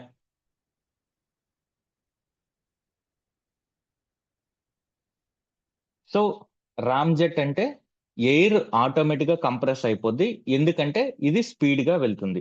దీని స్పీడ్ ఎంత అంటే, రామ్జెట్ ఇంజిన్ ఏదైనా వాడితే దాని స్పీడ్ ఎంత అంటే, ఆ వెహికల్ స్పీడ్ ఎంత అంటే సూపర్ సోనిక్ స్పీడ్. ఇవి ఏ స్పీడ్ తో వెళ్తాయి? రామ్జెట్ ఇంజిన్ వాడిన మిసైల్స్ ఏవైనా కూడాను సూపర్ సోనిక్ స్పీడ్ తో వెళ్తాయి. అంటే మాక్ వాల్యూ ఎంత? 225 ఉంటుంది దీని Mach value, supersonic speed. Next, దీనికి అడ్వాన్స్డ్ వర్షన్ స్క్రామ్ జెట్. ఇప్పుడు న్యూస్ లో ఉంది ఇది scramjet, most important also scramjet. Scramjet ఇది ర్యామ్ జెట్ లో ఏమవుతుందంటే, ఎయిర్ వస్తుంది, ఎయిర్ ఇలా వచ్చినప్పుడు కంప్రెస్ అయ్యి వస్తుంది. ఎయిర్ ఎంత స్పీడ్ తో వస్తుంది అంటే, వెహికల్ ఎంత స్పీడ్ తో వెళ్తుంది? సూపర్ సోనిక్ స్పీడ్ తో వెళ్తుంది. కానీ ఎయిర్ కూడా అంత స్పీడ్ తో వస్తే ఫ్యూయల్ మండదు ఇక్కడ ఈ ఇంజిన్ లో. అందువల్ల ఎయిర్ చేస్తారంటే ఎయిర్ స్పీడ్ ని తగ్గిస్తారు. ఏ స్పీడ్ కి తగ్గిస్తారు? సబ్సోనిక్ స్పీడ్ కి తగ్గిస్తారు. ఎయిర్ వేగాన్ని సబ్సోనిక్ స్పీడ్ తో తగ్గిస్తే అప్పుడే మండి ఇదేమో సూపర్ సోనిక్ స్పీడ్ తో వెళ్తుంది. బస్సు వెళ్ళడం ఏమో సూపర్ సోనిక్ స్పీడ్ తో వెళ్తుంది, కానీ దాని లోపలికి వచ్చే ఎయిర్ ని ఏం చేస్తున్నారంటే సబ్సోనిక్ స్పీడ్ లోకి చేస్తున్నారు. దేంట్లో? రామ్ జెట్ లో. రామ్ జెట్ లో దీనివల్ల ఏమవుతుందంటే, ఈ టెక్నాలజీలో ఎయిర్ ని కావాలనే మన సబ్సోనిక్ స్పీడ్ కి పెట్టడం వలన సూపర్ సోనిక్ స్పీడ్ కన్నా ఎక్కువ స్పీడ్ కి పెంచలేకపోతున్నాం మనం. ఈ మధ్యన వచ్చిన టెక్నాలజీ ఏంటంటే స్క్రామ్ జెట్. స్క్రామ్ అంటే ఇక్కడ ఎస్ అంటే సూపర్ సోనిక్, సి అంటే కంబషన్. కంబషన్ అంటే మండడం. ఇప్పుడు మన బైక్స్ ని ఇంటర్నల్ కంబషన్ ఇంజిన్ అంటారు. ఇంటర్నల్ గా మండుతుంది, పెట్రోల్ వేస్తున్నాం, బయట నుంచి ఆక్సిజన్ వస్తుంది, రెండు మండుతున్నాయి. అందువల్ల వాటిని ఐసీ ఇంజిన్స్ అంటారు, ఇంటర్నల్ కంబషన్ ఇంజిన్స్. ఇప్పుడు స్క్రామ్ జెట్ ఇంజిన్. ఈ స్క్రామ్ జెట్ పేరులోనే ఉంది సూపర్ సోనిక్ కంబషన్. అంటే ఏమవుతుందంటే, ఇంజిన్ లోకి ఎయిర్ వస్తుంది, ఎయిర్ ఏ స్పీడ్ లో వెళ్తుందంటే సూపర్ సోనిక్ స్పీడ్ తో వెళ్తుంది. సూపర్ సోనిక్ స్పీడ్ తో వెళ్ళి ఫ్యూయల్ తో మండితే ఇది ఏ స్పీడ్ తో వెళ్తుందంటే హైపర్ సోనిక్ స్పీడ్ తో వెళ్తుంది. హైపర్ సోనిక్ స్పీడ్ తో వెళ్తుంది. ఇప్పుడు మన మిసైల్స్ అన్ని కూడాను advanced missiles. For example Russia దగ్గర ఉన్న missiles hyper sonic missiles. Hyper sonic missile ని మనం తయారు చేయాలంటే మనకు ఈ స్క్రామ్ జెట్ ఇంజిన్ టెక్నాలజీ మనకు తెలియాలి. స్క్రామ్ జెట్ ఇంజిన్ అంటే ఎయిర్ సూపర్ సోనిక్ స్పీడ్ తో వెళ్ళి మండడం. ఎయిర్ సోనిక్ స్పీడ్ తో వెళ్ళి మండడం అంటే హైపర్ సోనిక్ మిసైల్ అంటే మాక్ 5 కన్నా ఎక్కువ. రీసెంట్ గా రష్యా ఉక్రెయిన్ యుద్ధంలో హైపర్ సోనిక్ మిసైల్స్ ని for the first time Russia వాడింది. అమెరికా దగ్గర కూడా ఇంకా టెక్నాలజీ ఫుల్ గా డెవలప్ అవ్వలేదు. రష్యా దగ్గర హైపర్ సోనిక్ మిసైల్స్ ఉన్నాయి, చైనా దగ్గర ఉన్నాయి. మనం ట్రై చేస్తున్నాం. ఆ ట్రై చేయడానికి మనం ముందుగా ఏం చేసుకుంటాం? ఆ ఇంజిన్ ని తయారు చేసుకుంటున్నాం. ఆ ఇంజినే scramjet. Normal engine, jet engine, next ramjet, next Scram jet.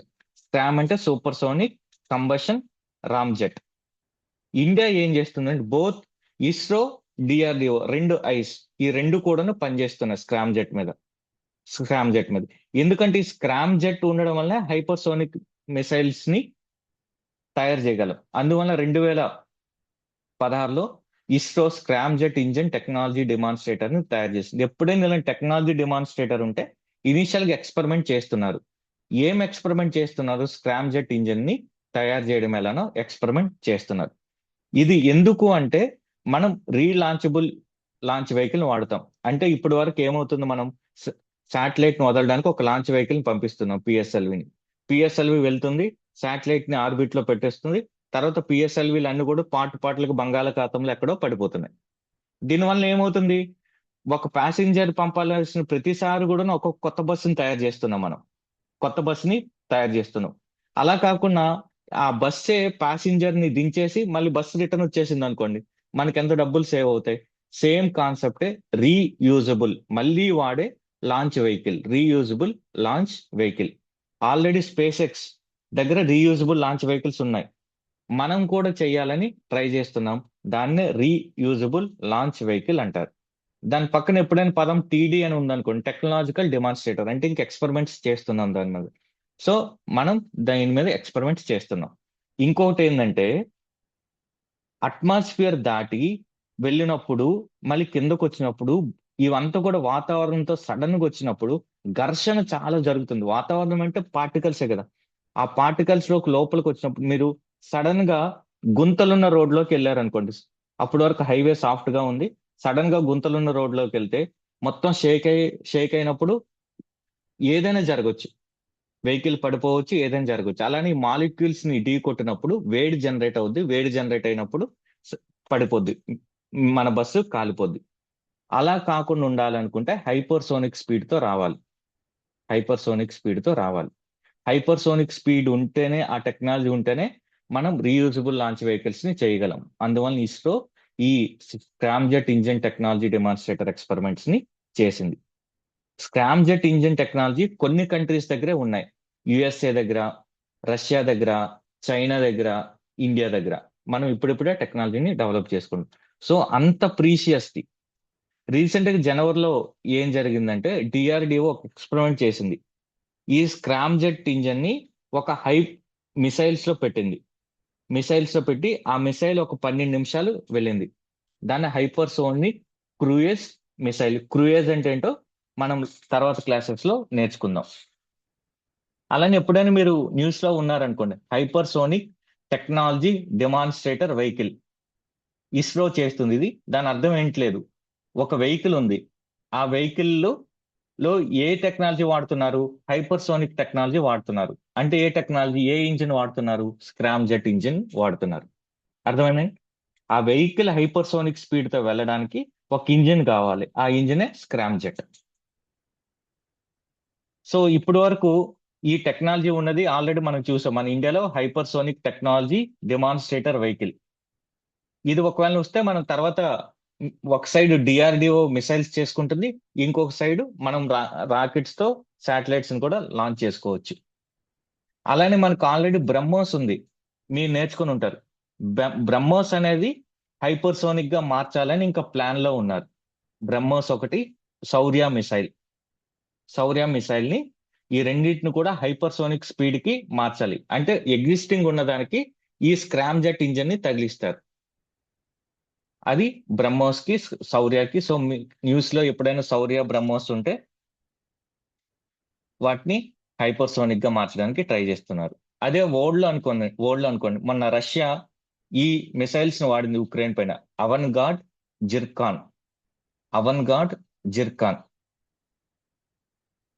చైనాకి DF-17. అవన్ గార్డ్ జిర్కాన్ చాలా ఇంపార్టెంట్ అండి, ఎందుకంటే అవి న్యూస్ లో ఉన్నాయి. యుఎస్ఏది డార్క్ ఈగల్. యుఎస్ఏదే కన్నా రష్యా టెక్నాలజీ అడ్వాన్స్డ్ దీంట్లో. నార్త్ కొరియా మన కింగ్ కూడా ఒకటి రెడీగా పెట్టుకున్నాడు, హాసాంగ్. అదంత ఇంపార్టెంట్ కాదు. బట్ పాయింట్ ఏంటంటే అవర్ గార్డ్ జర్కాన్ అనేది చాలా చాలా ఇంపార్టెంట్. ఇది స్పీడ్ ఆఫ్ ద సౌండ్ గురించి ఇక నోట్స్ రూపంలో ఇచ్చా, సో మీరు రివిజన్ కి యూజ్ అవుతుందని. ఇప్పుడు ఇండియన్ లాంచ్ వెహికల్స్ గురించి నేర్చుకుందాం. ఒక 2 minutes బ్రేక్ తీసుకోండి, రివైజ్ చేయండి. 2 minutes తర్వాత క్లాస్ స్టార్ట్ చేస్తా. 12:27 అయింది, 12:30కి మళ్ళీ స్టార్ట్ చేస్తా.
క్లాస్ అర్థమవుతుందండి?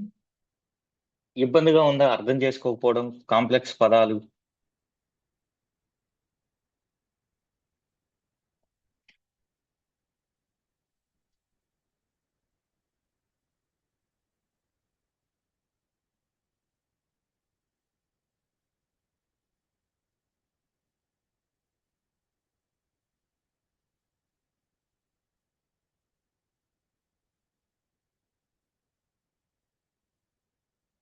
ఓకే. డౌన్లోడ్ ఆప్షన్ క్లాసెస్కి ఒకసారి నేను వాళ్ళతో మాట్లాడాలండి. ఎవరి దగ్గర అయితే మేము ఆ యాప్ ను పర్చేజ్ చేసామో టెక్నాలజీ, వాళ్ళతో ఒకసారి అడగాలండి డౌన్లోడ్ అవుతుందా లేదనేది. ఒకవేళ ఆప్షన్ అవైలబుల్గా ఉంటే మీకు నేను ఎనేబుల్ చేస్తాను దాన్ని.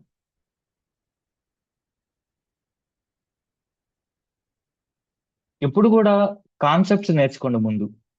ఆటోమేటిక్గా పాయింట్స్ కానీ ఇన్ఫర్మేషన్ అన్ని కూడా గుర్తుండిపోతాయి. ఎగ్జామ్లో కూడాను పీస్ ఆఫ్ మైండ్తో వెళ్తారు, ఆప్షన్స్ని ఎలిమినేట్ చేసేస్తారు. ఎప్పుడు కూడా న్యూస్ పేపర్ చదివినప్పుడు కూడా మీరే ఓకే హైపర్సోనిక్ స్క్రామ్ జెట్ అంటే ఏం లేదు, నార్మల్ గా జెట్ ఇంజిన్ హైపర్సోనిక్ స్పీడ్ తో వెళ్తుంది. హైపర్సోనిక్ స్పీడ్ తో వెళ్ళాలంటే సూపర్ సోనిక్ స్పీడ్ తో గాలి మండుతుంది అంతే. దానికి మనం ఎక్స్పెరిమెంట్ చేస్తున్నాం. దానికి ఆ వెహికల్ కి ఒక పేరు పెట్టుకున్నాం, హైపర్సోనిక్ టెక్నాలజీ డెమాన్స్ట్రేటర్ వెహికల్ అని పెట్టుకున్నాం. ఓకే, ఇదే జరుగుతుందా? ఓకే, మిసైల్స్ ఇప్పుడు అన్ని కూడాను సూపర్ సోనిక్ మిసైల్స్ ఉన్నాయి. ఇంకా స్పీడ్కి వెళ్ళాలి మిసైల్ అంటే హైపర్సోనిక్ మిసైల్. అందువల్ల మన ఇండియా కూడా దీనిపైన ట్రయల్ చేస్తుందా? ఓకే, రాకెట్ రీలాంచ్ అవ్వాలనుకుంటే, రీలాంచ్ వెహికల్ మనకు రావాలి అనుకుంటే మన దగ్గర హైపర్సోనిక్ టెక్నాలజీ ఉండాలా? ఓకే, దానికోసం ఇది చేస్తున్నాం. సో ఆ మాత్రం అవేర్నెస్ ఉంటే చాలు.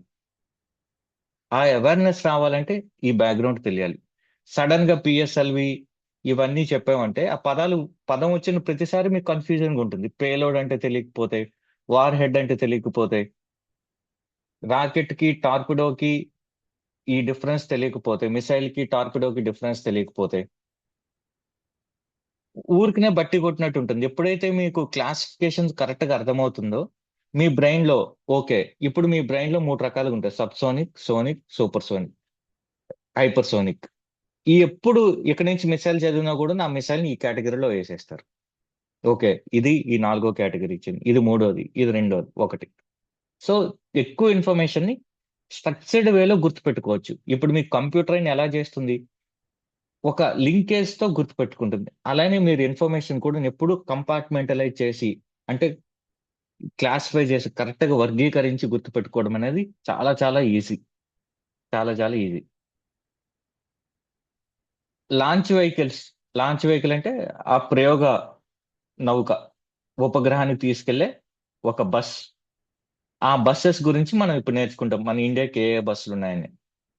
దానికి ముందు, బస్సు తయారు చేసుకున్న ముందు మనం ఒక శాటిలైట్ ని పంపించాం రష్యా సహకారంతో. ఆ శాటిలైట్ పేరు ఆర్యభట్. ఇది బస్సు గురించి కాదు, బస్సులో ఉండే ప్యాసింజర్ ని పంపించాం. మన ప్యాసింజర్ ఆర్యభట్ అనే శాటిలైట్ 19 ఏప్రిల్ 1975, ఇయర్ గుర్తుపెట్టుకోండి, ఇంపార్టెంట్. అప్పుడు రష్యా, అప్పుడు యుఎస్ఎస్ఆర్, యుఎస్ఎస్ఆర్ యుఎస్ఎస్ఆర్ రాకెట్ మన శాటిలైట్ ని పంపించింది. పేరు ఆర్యభట్ట. ఎప్పుడు? 1975లో. సో జస్ట్ మన ఎక్స్పీరియన్స్ కోసమే దాన్ని పంపించుకున్నాం తప్ప పెద్ద మిరకల్స్ దాంతో రావాలని కాదు. మనకు ఒక శాటిలైట్ తయారు చేయడం రావాలి, ఆ శాటిలైట్ స్పేస్ లో పనిచేయాలి. ఏం పని చేసిందంటే ఎక్స్రేస్ ని చూడడం దాని పని, అప్పర్ అట్మాస్ఫియర్ ని చూడడం దాని పని. సో ఫస్ట్ థింగ్, మనకు మనం సొంతంగా శాటిలైట్ తయారు చేసుకోవడం రావాలి. ఆ ఉద్దేశంతోనే ఆర్యభట్టాన్ని మనం పంపించాం. ఇప్పుడు సొంతంగా మనం శాటిలైట్ తయారు చేసుకోవడం, నెక్స్ట్ బస్సు తయారు చేసుకోవడం రావాలి. ఈ బస్సు తయారు చేయడం మనం తర్వాత స్టార్ట్ చేశాం. అది ఫస్ట్ పేరు SLV-3. ఎస్ అంటే satellite launch vehicle 3, satellite launch vehicle 3. అప్పుడు ప్రాజెక్ట్ డైరెక్టర్ మన మిసైల్ మ్యాన్ అబ్దుల్ కలాం గారు. మిసైల్ మ్యాన్ అబ్దుల్ కలాం గారు ఎక్కడి నుంచి లాంచ్ చేశారంటే శ్రీహరికోట, మన ఆంధ్రాలో పులికాడు దగ్గర ఉన్న శ్రీహరికోటలో లాంచ్ చేశారు. ఎప్పుడు? 1980. 1980లో. అంటే ఆర్యభట్ట శాటిలైట్ ని పంపించిన 5 సంవత్సరాల తర్వాత మన SLV అనే బస్సుని మనం తయారు చేసుకొని మన ఓన్ శాటిలైట్ ని పంపించుకున్నాం. ఆ శాటిలైట్ పేరు రోహిణి. రోహిణి అనే శాటిలైట్ ని మనం రోహిణి నక్షత్రం శుభప్రదంగా రోహిణిని పంపించాం. ఆ బస్ పేరు SLV-3. ఆ బస్సులో 4 స్టేజెస్ ఉన్నాయి. 4 స్టేజ్లు కూడా సాలిడే. 4 స్టేజ్లు కూడా సాలిడే. మన బస్సు చిన్న బస్సు కాబట్టి చిన్న శాటిలైట్ ని పంపించుకున్నాం, 40 కేజీలే. చూడండి ఎంత హంబుల్ గా మనం స్టార్ట్ అయ్యాము. ఒక చిన్న బస్సును తయారు చేసుకుని 40 కేజీలని బస్తా లాంటిది ఒకదాన్ని పంపించుకున్నాం, రోహిణి శాటిలైట్. దాని advanced version ASLV, augmented satellite launch vehicle. ఇవన్నీ కూడా ఎక్స్పెరిమెంట్సే. దీంతో అద్భుతమైన శాటిలైట్స్ పంపిస్తామని కాదు, ముందు శాటిలైట్ పంపించడం నేర్చుకుంటున్నాం మనం SLVతో, ASLVతో. ఆ ASLV కూడా సక్సెస్ఫుల్ అయిన తర్వాత మనకు కంప్లీట్ గా శాటిలైట్ లాంచ్ వెహికల్ ని, ఆ రాకెట్ ని తయారు చేసే టెక్నాలజీ వచ్చింది. ఆ టెక్నాలజీతో మనం చేసిన మన most trusted bus PSLV, polar satellite launch vehicle. Satellite ని లాంచ్ చేసే వెహికల్. ఏ టెక్నాలజీ? రాకెట్ అని కూడా అంటారు, ఎందుకంటే రాకెట్ టెక్నాలజీని ఇది కూడా వాడుతుంది. Polar satellite launch vehicle. Polar satellite అని ఎందుకు అన్నారంటే ఇది ఎక్కువగా పోలార్ ఆర్బిట్ లోకి, అదే లో ఎర్త్ ఆర్బిట్ లోకి పంపిస్తుంది. లో ఎర్త్ ఆర్బిట్ లోకి పంపిస్తుంది. ఇది భూమి అనుకుంటే ఇలా పంపిస్తుంది. లేదా ఎక్కువగా ఇది పోలార్ ఆర్బిట్ ఆర్ లో earth orbit or sun synchronous orbit లోకే పంపిస్తుంది. అంటే ఎక్కువ హైట్ కి ఇది పంపించలేదు, తక్కువ హైట్ కే పంపిస్తుంది. అలానే ఎక్కువ బరువులను కూడా ఇది పంపించలేదు. ఆ బరువులు ఏంటి ఏమనేది కాసేపట్లో చూద్దాం. So polar satellite launch vehicle ఇది ఆల్రెడీ మనం డిస్కస్ చేసాం. దీంట్లో 4 స్టేజెస్ ఉంటాయి: సాలిడ్, లిక్విడ్, సాలిడ్, లిక్విడ్. దీని పేలోడ్ కెపాసిటీ అంటే ఇది ఎంత బరువును మోసుకెళ్ళగలదు అంటే ఒక 2 టన్నుల బరువునే మోసుకెళ్ళగలదు మ్యాక్సిమం. ఎప్పుడు కూడా గుర్తుపెట్టుకోండి, ఎక్కువ బరువును తీసుకెళ్లాలంటే తక్కువ హైట్కి వెళ్తుంది. తక్కువ బరువుని ఎక్కువ హైట్కి తీసుకెళ్లగలదు. తక్కువ బరువుని ఎక్కువ హైట్కి తీసుకెళ్లగలదు. సో ఎప్పుడైనా PSLVలో బరువైన శాటిలైట్స్ ఉన్నాయనుకోండి తక్కువ హైట్కి వెళ్తుంది. తేలికైన శాటిలైట్స్ ఉన్నాయనుకోండి ఎక్కువ హైట్కి వెళ్తుంది. Simple thing. మన మనిషి కూడా అంతే కదా. తక్కువ బరువు మనం మోస్తే ఎక్కువ దూరం నడుస్తాం, ఎక్కువ బరువు మోస్తే తక్కువ దూరం నడుస్తాం. సో ఇది ఎంత బరువును మోయగలదంటే 1750 కేజీలు. మీ అండర్స్టాండింగ్ కి 2 టన్నులు అనుకోండి. దాని హైట్ ఎంత ఉంటుందంటే 44 మీటర్లు. హైట్ 44, 4 స్టేజ్లు, 44 మీటర్లు. 4, 4, 4. మొత్తం బరువు ఎంత? మొత్తం ఆ రాకెట్ బరువు ఎంత అంటే 320. ఇది ఓన్లీ పేలోడ్ బరువు, ఇది ఓన్లీ ప్యాసింజర్ బరువు. ఇది ఎంటైర్ బస్ బరువు ఎంత అంటే 320 టన్నులు. 320 టన్నులు బరువు. మనకి ఇండియాకి ఇస్రో శాటిలైట్స్ లో మోస్ట్లీ దీని నుంచే లాంచ్ చేస్తాం. దీన్ని అందుకని వర్క్ హార్స్ అంటాం, పనిగుర్రం. Most trusted thing, most trusted one, పనిగుర్రం, మోస్ట్ ట్రస్టెడ్ వన్. దీంట్లో 4 స్టేజెస్ అని చెప్పాం. ఫస్ట్ స్టేజ్ లో సాలిడ్ అంటే ఘన ఇంధనం వాడతాం. ఘన ఇంధనం పేరు HTPB. అంటే రబ్బర్ లా ఉంటుంది, దాని షేప్ రబ్బర్ లా ఉంటుంది. HTPB. ఆ ఫ్యూయల్ పేరు HTPB. Oxidiser ammonium per chlorate. Oxidiser per chlorate. Oxidiser ammonium per chlorate. రెండో స్టేజ్ లో లిక్విడ్ ఫ్యూయల్ వాడతాం. ఆ ఇంజిన్ ని వికాస్ ఇంజిన్ అని ఎప్పుడైనా విన్నా కూడా మీరు ఏం చెప్పాను? లిక్విడ్ ఫ్యూయల్ ని వాడతారు. ఇంతకు ముందు ఆ ఫ్యూయల్ గురించి కూడా డిస్కస్ చేసాం, హైడ్రోజన్. స్టేజ్ 3 మళ్ళీ సాలిడే వాడతాం. ఎందుకంటే స్టేజ్ 3లో మళ్ళీ ఎక్కువ ఫోర్స్ కావాలి PSLVకి, అందువల్ల సాలిడ్ ని వాడతాం. నాలుగో స్టేజ్ లిక్విడ్.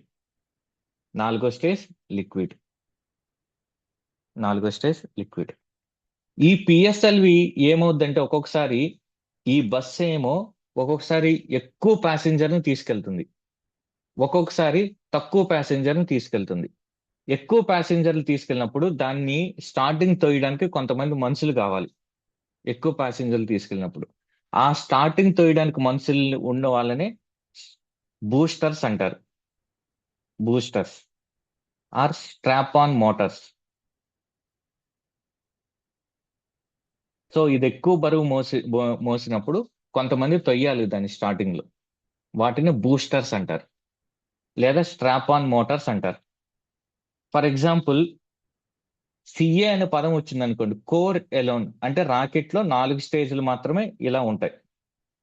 కానీ కొన్ని రాకెట్ లాంచ్ లో ఎక్కువ శాటిలైట్స్ ఎక్కువ బరువు ఉండేటప్పుడు ఏం చేస్తారంటే, దీనికి అదనంగా మోటార్లు పెడతారు.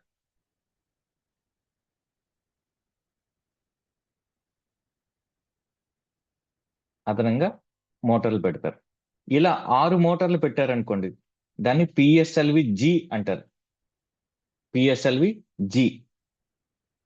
అదే ఈ మోటార్లు ఇంకా పవర్ఫుల్ మోటార్లు పెట్టారనుకోండి 6, దాన్ని ఎక్సెల్ అంటారు. మన ఎక్సెల్ సైజ్ అనుకోండి, ఎక్స్ట్రా లార్జ్. ఎక్సెల్ సైజ్ అంటే పెద్దవి పెడితే ఎక్సెల్ అంటారు. ఒకవేళ రెండే పెట్టారనుకోండి 6 బదులు, దాన్ని డిఎల్ అంటారు. 4 పెట్టారనుకోండి డిఎల్ అంటారు. DL, QL, XL. ఎక్సెల్ అంటే 6, డిఎల్ అంటే 2, క్యూఎల్ అంటే 4. 4 మోటార్స్. ఎప్పుడైనా మీరు పిఎస్ఎల్వి సి అని ఉన్నారనుకోండి, సిఏ అని కానీ సి అని కానీ రాస్తుంటారు, దాని అర్థం ఏ స్ట్రాప్ ఆన్ మోటార్స్ కూడా లేవు. పిఎస్ఎల్వి జీలో ఎక్సెల్లో 6 ఉంటాయి, కాకపోతే ఎక్సెల్లో ఉన్నవి ఇంకా పవర్ఫుల్ మోటార్స్ వాడతారు. ఫర్ ఎగ్జాంపుల్ చంద్రయాన్ లో కానీ మంగళయాన్ లో కానీ ఇలాంటి వాటి కాంప్లెక్స్ ఎక్కువ బరువు ఉన్న వాటిలో ఈ ఎక్సెల్ వేరియంట్ వాడతారు. అదే ఇక్కడ నుంచి ఎప్పుడు ఎక్సెల్ చూసినా సో ఎక్కువ బరువుని తీసుకెళ్ళింది, అందువల్ల 6 పవర్ఫుల్ మోటార్స్ ని వాడారు.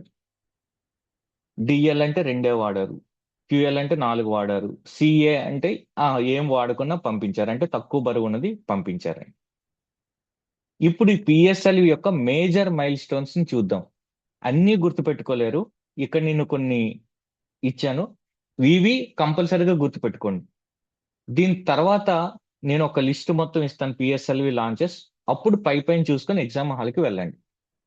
సో దీనిపైన ఎక్కువ వర్రీ అవ్వద్దు. ఫస్ట్ 93లో మనం మొదటిది లాంచ్ చేసాం, పిఎస్ఎల్వి డి అంటాం. పిఎస్ఎల్వి డి అంటే డెవలప్మెంట్ స్టేజ్ లో ఉన్నది. అది ఇనిషియల్ గా ఫెయిల్ అయింది, ఫస్ట్ది ఫెయిల్ అయింది, 93లో లాంచ్ చేసింది. 94లో సక్సెస్ అయింది. 94లో సక్సెస్ అయింది. ఐఆర్ఎస్ శాటిలైట్ ని పెట్టాం, రిమోట్ సెన్సింగ్ అంటే ఫోటోలు తీసేది అనుకోండి simple. IRS, PSLV D. Next stage వచ్చినప్పటి నుంచి సితో పిలుస్తారు, పిఎస్ఎల్వి సి2. 99లో చూడండి, 99లోనే మన శాటిలైట్ ని పంపించడమే కాదు, కొరియా శాటిలైట్ ని కూడా పంపించాం, కొరియా, జర్మనీ శాటిలైట్స్ ని. సో మన టెక్నాలజీని మనం నమ్మడమే కాదు, బయట దేశాలు కూడా నమ్మడం స్టార్ట్ చేశారు పిఎస్ఎల్వి సి2తో 99లో. ఇక్కడి నుంచి అంతా మనకు సక్సెస్ అయ్యి, పిఎస్ఎల్వి అంటేనే సక్సెస్. 2008లో చంద్రయాన్ 1 ని లాంచ్ చేసాం. ఇప్పటి వరకు 3 చంద్రయాన్ లాంచ్ చేసాం, రెండోది ఫెయిల్ అయింది, మూడోది సక్సెస్ఫుల్ అయింది. ఇది ఒకటి కాబట్టి గుర్తుపెట్టుకోండి. చంద్రయాన్ 1 ని ఏ పిఎస్ఎల్వితో లాంచ్ చేసామంటే 1-1, పిఎస్ఎల్వి C11. ఏ సంవత్సరం? 2008 ఒలింపిక్స్ అవుతున్నాయి చైనాలో ఆ సంవత్సరం. అలానే వరల్డ్ మొత్తం సబ్ ప్రైమ్ క్రైసిస్ ఉన్నాయి, కానీ మనం మాత్రం చంద్రుడిపైకి వెళ్ళాం.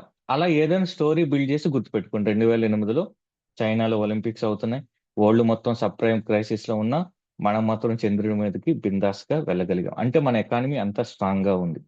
First Chandrayaan 1, PSLV 1.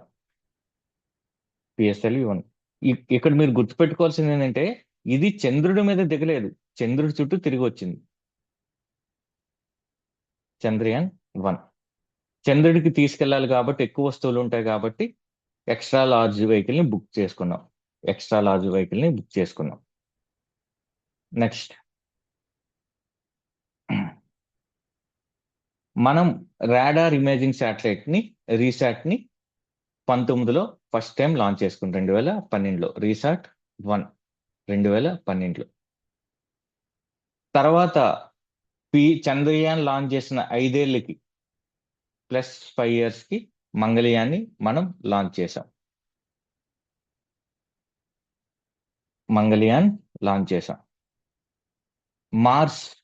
మార్స్ అంటే అంగారకుడు. దానికి ఫస్ట్ అటెంప్ట్ లోనే సక్సెస్ అయింది ఇండియా. 25 అంటే యూత్ఫుల్. లైఫ్ ని 100 years అనుకుంటే 25 years అనేది ఫస్ట్ స్టేజ్. ఆ 25 years ఇచ్చినప్పుడు ఉడుకు రక్తంతో మనం మార్స్ మీదకి వెళ్ళాం. మంగళయాన్ అనేది ఎం ఇలా ఉంటుంది కదండి, ఎంని ఇలా రాయండి, 3 అవుతుంది. 2013 లో ఉడుకు రక్తంతో 25వ మిషన్ లో మనం మార్స్ దగ్గరికి వెళ్ళాం. ఆ తర్వాత IRNS శాటిలైట్స్ అన్ని లాంచ్ చేసాం. వాటి గురించి మళ్ళీ డిస్కస్ చేసాం. ఎప్పుడైనా కంట్రీ డెవలప్ అవుతున్నప్పుడు మనకి ఎలాంటి శాటిలైట్స్ కావాలి? ఒకటి communication satellites, 2 remote sensing satellites, 3 metrological satellites. Metrological అంటే వాతావరణం చూసేది. 4వది వీటితో పాటు ఫిజిక్స్ మీద రీసెర్చ్ చేయాలి. ఫిజిక్స్ మీద రీసెర్చ్ చేయడం అంటే విశ్వం ఎలా ఆవిర్భవించింది, కృష్ణ బిలాల గురించి, గెలాక్సీస్ గురించి, వీటన్నిటి కూడా రీసెర్చ్ చేయాలి. అప్పుడే మనకి సొంత నాలెడ్జ్ ఉంటుంది. లేదంటే మన అమెరికా వాళ్ళ దగ్గరనో రష్యా వాళ్ళపైన డిపెండ్ అవ్వాలి. అందుకని మనకు మనమే స్పేస్ ని అబ్జర్వ్ చేయడం కోసమని, ఈ విశ్వాన్ని అబ్జర్వ్ చేయడం కోసమని ఒక శాటిలైట్ ని పంపించాం. ఆ శాటిలైట్ పేరే ఆస్ట్రోసాట్. ఇంపార్టెంట్ ఎందుకంటే మనం ఫర్దర్ లెవెల్కి వెళ్తున్నాం. అవసరాల కోసమే కాదు, మనం అసలు రియల్ గా సైన్స్ నేర్చుకుందాం అని దీంతో వెళ్తున్నాం. అందువలన ఆస్ట్రోసాట్ అనేది ఇంపార్టెంట్. Space observatory. స్పేస్ లో ఉండి ఇది ఫోటోలు తీస్తూ ఉంటుంది. దీని గురించి నేర్చుకుందాం, ఆస్ట్రోసాట్. సో ఇప్పుడు వరకు అవసరాల కోసమే కాదు, అంటే అవసరాలంటే మళ్ళీ నేను చెప్తుంది communication satellite, remote sensing satellite, metrological satellites. ఇవి కాకుండా సైన్స్ నేర్చుకోవడానికి పెట్టింది ఏంటి? చంద్రయాన్, చంద్రుడు. మార్స్ నేర్చుకోవడానికి మంగళయాన్. దీని తర్వాత పెట్టింది ఆస్ట్రోసాట్. చంద్రయాన్ ఇయర్ లో లాంచ్ చేసాం. Chandrayaan China Olympics 2008. మంగళయాన్ 3ని రివర్స్ చేస్తే 3 వస్తుంది, 2013. ఇది 2015.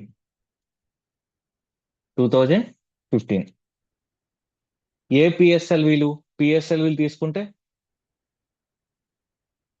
PSLV 25 Mangalyaan mission, PSLV 30 AstroSat. అదే పిఎస్ఎల్వి చంద్రయాన్ కి 1 చంద్రయాన్ 1 25 కుర్రాడు మార్స్ మీదకి వెళ్ళాడు. 5 ఏళ్ళ తర్వాత 5 వెహికల్స్ తర్వాత మళ్ళీ మనం ఆస్ట్రోసాట్ ని విడిచిపెట్టాం. దీని తర్వాత మన పిఎస్ఎల్వి అనేది ఇంకో రికార్డు నెలకొల్పింది. ఏం రికార్డు నెలకొల్పిందంటే ఒకటేసారి 104 శాటిలైట్స్ ని ఆకాశంలోకి తీసుకెళ్ళింది, స్పేస్ లోకి తీసుకెళ్ళింది. ఒకటేసారి 104 శాటిలైట్స్ ని తీసుకెళ్ళింది. పిఎస్ఎల్వి C-37 ద్వారా 104 శాటిలైట్స్ ని 2017లో తీసుకెళ్ళింది. తర్వాత ఆ రికార్డ్ ని బ్రేక్ చేసింది మన ఇలాన్ మాస్క్ యొక్క ఫాల్కన్ 9. స్పేస్ ఎక్స్ యొక్క ఫాల్కన్ 9 మన 104 శాటిలైట్స్ ని బ్రేక్ చేసి 143 శాటిలైట్స్ ని తీసుకెళ్ళింది. 143 మీ ఈజీగా గుర్తుండే నంబర్ 143.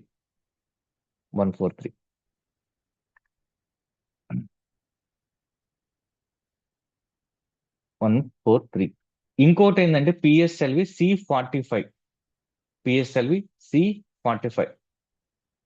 ఈ 45 ఏం జరిగిందంటే, ఫర్ ఎగ్జాంపుల్ మనం రాకెట్ లో శాటిలైట్స్ ని తీసుకెళ్ళాం.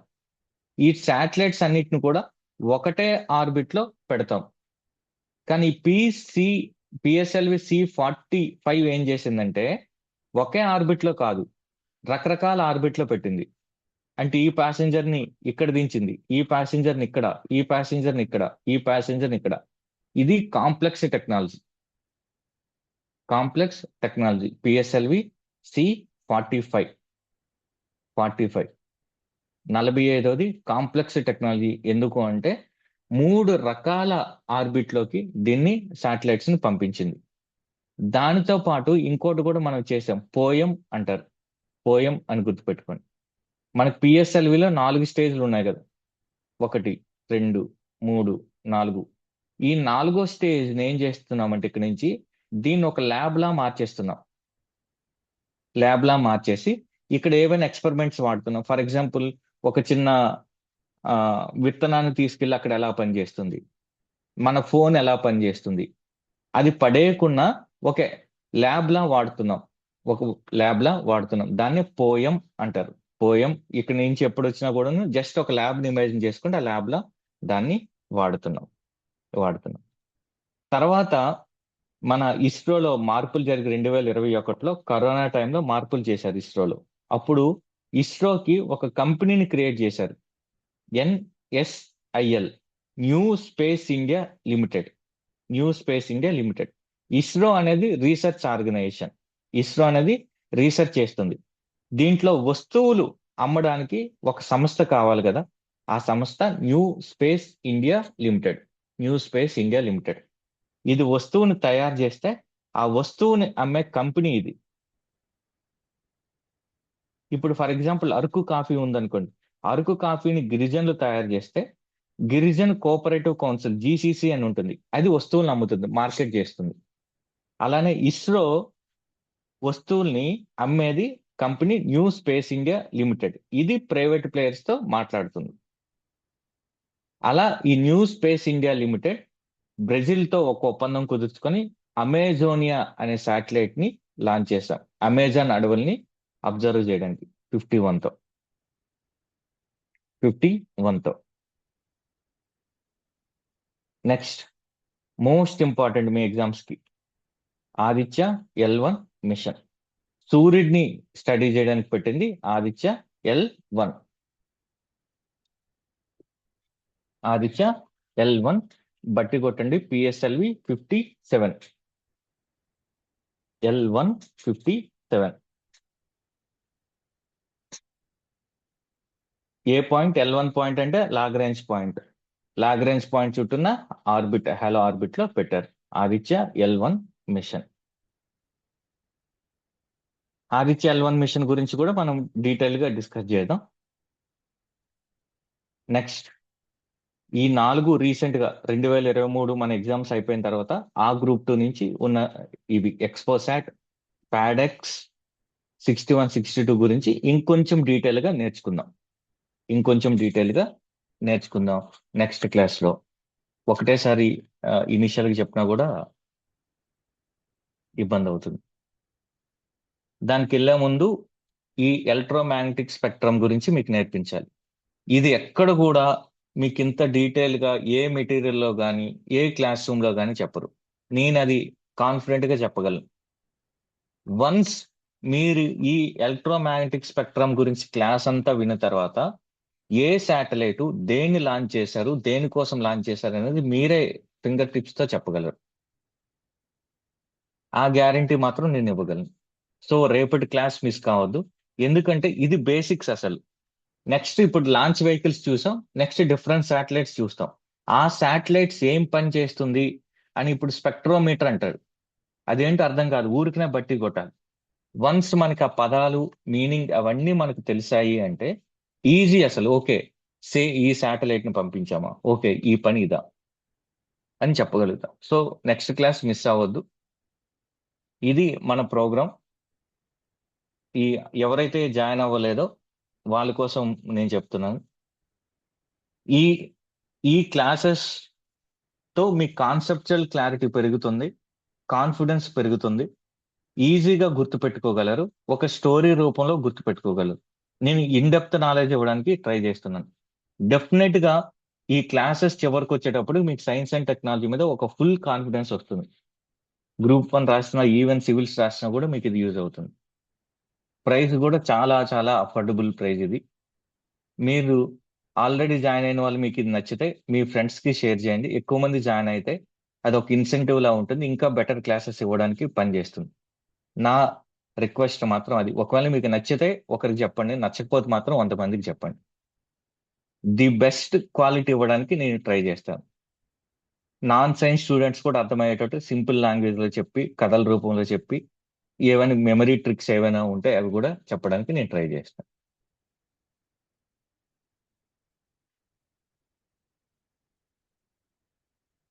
ఓకే, ఏమైనా డౌట్స్ ఉన్నాయండి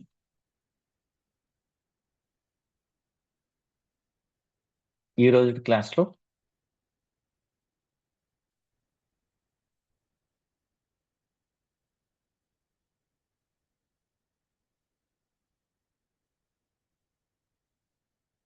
Samsung SM X215 sir, recording send చేస్తారా? మీరు ఆల్రెడీ కోర్స్కి ఎన్రోల్ అయి ఉంటే అది యాప్లో రికార్డ్ అప్లోడ్ చేస్తానండి. రికార్డింగ్స్ ఇన్ జనరల్గా నైట్ టైంలో అప్లోడ్ చేస్తాను నేను, ఎందుకంటే దానికి కొంత టైం పడుతుంది.